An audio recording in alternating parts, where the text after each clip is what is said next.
Samahan nyo muna ako na magluto ng chicken neck adobo. Ang ginawa kong proseso dito, yung leeg, piprito ko muna sa mantika bago ko papakuluan to. Kung makikita nyo.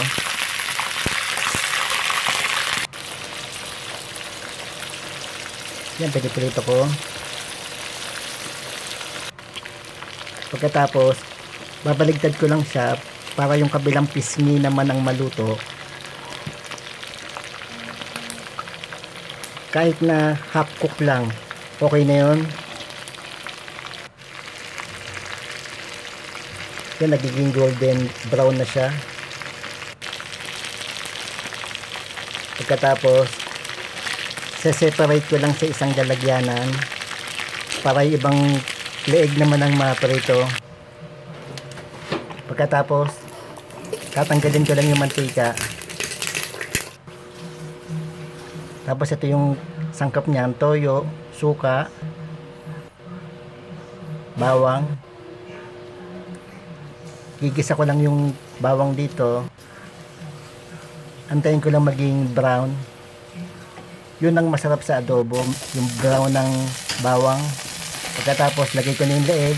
Naprito ko na yan. Tapos, lagyan ko ng toyo. Tapos, tubig. Gagawin ko lang dry adobo. Tapos, pakuluan ko sa toyo. Tsaka na may tubig. Tapos, lagyan ko ng paminta. Tapos, lagyan ko ng sugar, asukal.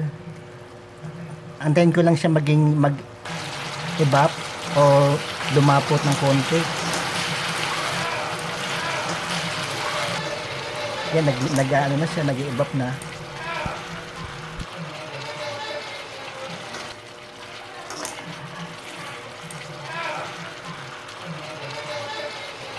Samahan nyo muna ako na magluto ng chicken neck adobo.